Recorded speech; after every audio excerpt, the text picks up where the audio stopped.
her. Yeah, her Love strength She's great. just showed So through. great, And she utterly. was, I She's admired good. her a lot. Yeah. Me too. And Ashley Judd. Ashley Judd. Yeah. She was hugely burned in my mind as one of the great actresses that I admired for her work and her storytelling. And so I think it's really fascinating to say, well, she's not relevant right now. And I'm like, I find her extremely relevant in the narrative of my life. Yeah. And it's like, well, what does that mean? She accomplished a great body of work that doesn't go away. Yeah. There are even Howard Hughes, like you just said, or is Howard Hughes right? Who? John Hughes. Like, he's also no longer in the limelight. Like, who's John Hughes? Like, but we still hold we him care up. about him, surely. Yeah. So, That's true. But we still care about him. Well, who's it a hasn't worked in the last few years. no? But who's a parallel? Like, a man in the industry who's gone away that people still admire their body of work. With this whole conversation is that, it's like nesting dolls. You go, well, what's the problem here? And then you go, oh, that's this situation in Hollywood. Oh, this is situation here. And the problem is we're soaking in it. It's the patriarchy and we're soaking in it. It all leads to one thing. We've been fed on it. We're breathing it. It's all the same. And it is a world that no longer believes that females are actual 100% human beings. In the same way that this world does not believe that people of color are 100% human beings. Yeah. And we are being treated like objects for male fantasy, pleasure, politics, whatever it is, and our agency is taken away. And what links all of these things together, whether it's a shitty comment in the workplace or a full-on rape, is that agency is taken away. Yeah.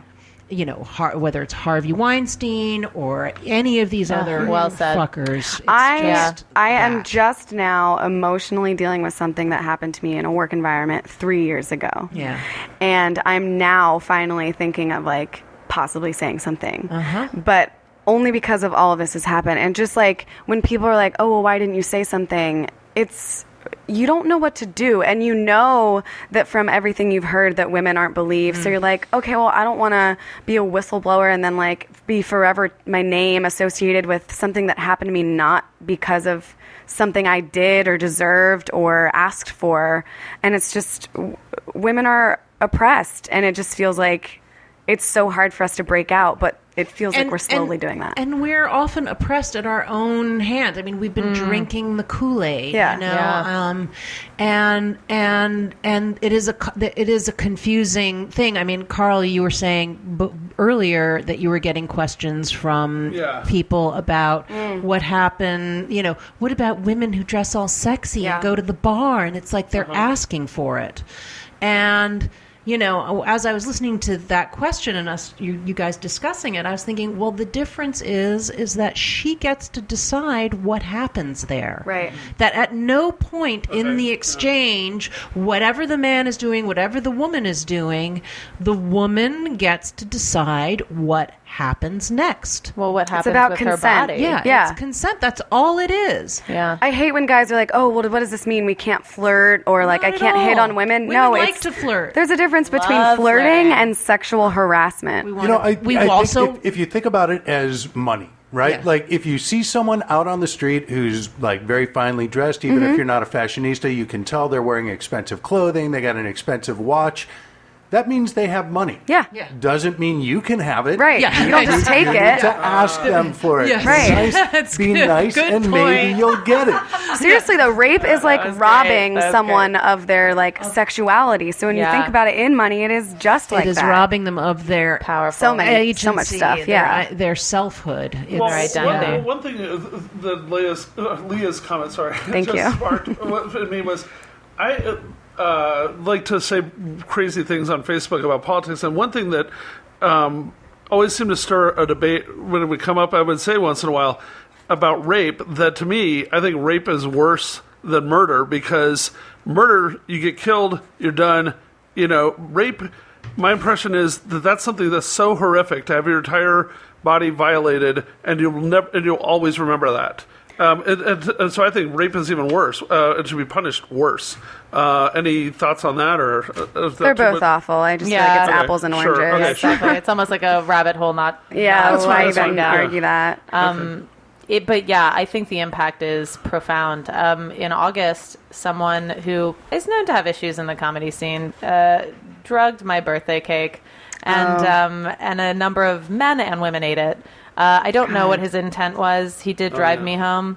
Nothing further happened, which I'm fortunate for. But the outpour of women after I shared that, the outpour of women who had been drugged and raped with that intent was there. What am I trying to say? There was a high volume, and I just the level of trauma I felt just from that act, from that first step of agency being taken away.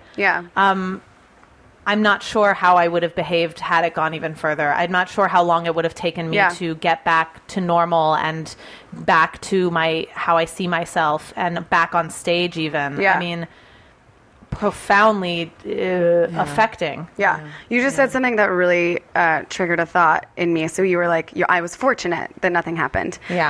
So in college, I was a big drinker, sorority girl. Like I had an issue. But like I was still a virgin at the time. And whenever I tell people that, they're just astounded because they always say like, oh my God, you were a huge party girl and you never got raped. You're so lucky. And I'm like, lucky implies that like the odds were not in my favor, that I am fortunate that a man did not take advantage of my body. Why is it assumed that that's okay?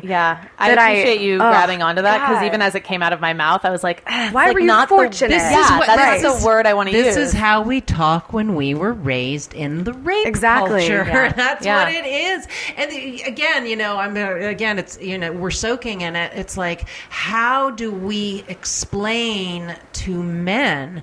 I mean, we're all in it to one degree or another. I mean, obviously, some people are worse than others and perpetrate violence against each other, but we're all in it. How do we even back the conversation up to that, to saying, look at how we're talking about this. It's in our language, and we have so far to go. Like, this is so the beginning moment of this unveiling and hopefully correction, When my brother went to Boy Scout camp with all men, my mom still, just in case that there were girls there, this is what she said, she gave him condoms in his bag. This is when he's like 15. And then when I was 19 and I was talking to her, I was like, I want to go on birth control. I'm thinking of having sex with my boyfriend for the first time. She didn't want to talk about it, and like we didn't talk about it. But like that's so fucked up that it was okay for my brother, a guy, to have sex with a girl. Like, someone's daughter is out there having sex with my brother, but like to her it's just unfathomable that my body, like, that I can get to choose. So it's just, even that alone is just giving into the rape culture of like, oh, guys can have sex, but no, you're staying in the house forever. And you go, who do you think they're having sex with? And this also, even with little things like the curfew, where people go, well, the girl's got to be home at whatever time. And I had a cousin in my family, they're the boy and girl, and the parents did that. I mean, the father, double standard all the way. He was allowed to go out. I said, well, who do you think is threatening and menacing and possibly going to rape your daughter? Exactly. It's your son who you just let walk out the door. Exactly. To stay out all night. And why? And frankly, in my opinion, I would like to see our culture go to a place where both can be out all night. Not, they both need to be curfewed. I would love to walk on the street at midnight and not feel terrified. I would like to walk down the street, well, I can now, but in my younger days, and not get just fucking harassed constantly. Well, and what's interesting is that thing of catcalling and stuff. Like, I realized that present day, after many years of walking in this body, I'm like totally used to it and don't care, and like it's fine with me. But when this conversation started coming out, I like remembered the first time it happened and how shocking it was, and how it did affect the conversations my girlfriends and I were having. It did affect our feeling of safety. It did cause like cortisol levels of to spike in our body, like when I'm walking down the street in New York. I've walked down the street and had a guy walk past me and just grab my boob. I mean, Really? Yeah.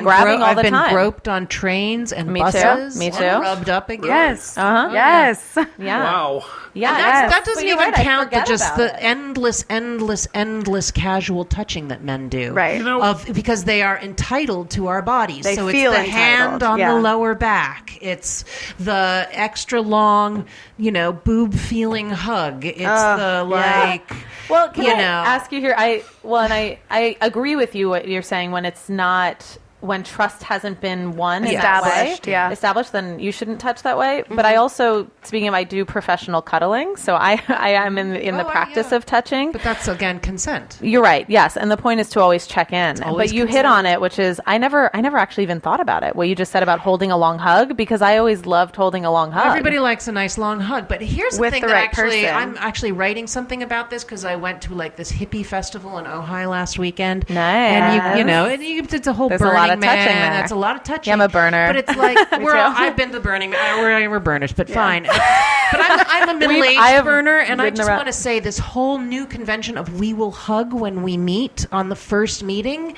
is difficult for me because I feel like I'll hug any woman I meet immediately. I'm totally fine with it. But I am not comfortable hugging a man I have not said even boo to yet. Right. Well, and by the way, in our professional cuddling world, we're basically teaching consent in that practice, which is, may I give you a hug in a neutral stance without, and the point, and then also practicing saying, no, thank you, I'm okay. Yeah. And that to me is shaping the new paradigm, which is that you have the right to say no, B, that the person needs to ask in a neutral way that isn't implying I'm going to come in for the hug anyway. I realized I was doing that. I'd be already going for you. Obliged. I'd already be hugging. Yeah. Well, no, but almost like I'm the aggressor. Yeah. I'd be coming in going, I'm going to give you a hug. Is that okay? Well, it's too late. I'm already hugging you. Yeah. And so how afraid are you to say, I really don't want to be hugged right now? Right. So learning those nuances, I mean, they matter. Yeah. And also, us women were talking about before this past week, because of the Me Too stuff, we've been getting messages from past things. And so someone reached out to me, sent me a message, recounting this thing that he realized happened between the two of us. Wow. And it wasn't a big deal to me at the time, because I told him when he told me all this story, I was like, wow, thank you so much for apologizing. I really appreciate you saying that. I honestly don't remember this occasion just because it is such a blip in that was just a one out of 5,000 things. And I truly appreciated him apologizing, but it was just wow, that was one of the big moments for him. I just internalized that. Yeah, but to moved me, on. exactly. What the hell? It's just another day. Exactly. I think Carl wants to speak. Well, I have a question before it slips into a different area of the topic. Okay, so people, I think in general, probably because I was raised very repressed, I don't go in for groping women or trying to I don't go around let me give you a back rub all the time or any of that crap even. But I did notice lately I've lost a lot of weight and I'm trying to get out and start dating and all that stuff for the first time in a long time. And I am prone to starting to kind of not leering at women, but for a long time I was so walled off. It's a whole other issue we discussed on the last episode about how obesity is an excuse for a lot of people to really hide from having relationships in a lot of ways. And so now that I'm trying to get out there, if a cute woman walks by, I find myself going, oh, I actually just gave him a look or whatever, which I hadn't done in so long normally. And I'm just saying, what's the line as far as, is a look, as long as it's not is there a difference between a look and a sleazy look and a look without a comment? Is that okay? Or do you guys feel like you're targets all the time? I think as humans, you can feel that moment when you've been looking for too long. There's a difference between looking at someone and staring at someone. Yeah, making them feel uncomfortable. I mean, I think that the men looking at... I just mean look, a woman walks by, and I kind of give her a smile, just I don't even realize I'm doing it. Almost just I think, honestly, I think that the problem is when men require a response. Yeah, it's when they either act physically on our bodies and cross that boundary, or they're like, smile or whatever. You're so pretty. Asking something of you. Ask you a question. And they're trying to draw you into something. And then, again, that's something that's happening against your will. You're right. And then they do the thing where they're like, oh, why can't you give me a smile? What's wrong? And then you're a bitch. Yeah. Oh, last year I was walking home from a show alone. It was like 11 p.m. I was in Los Feliz.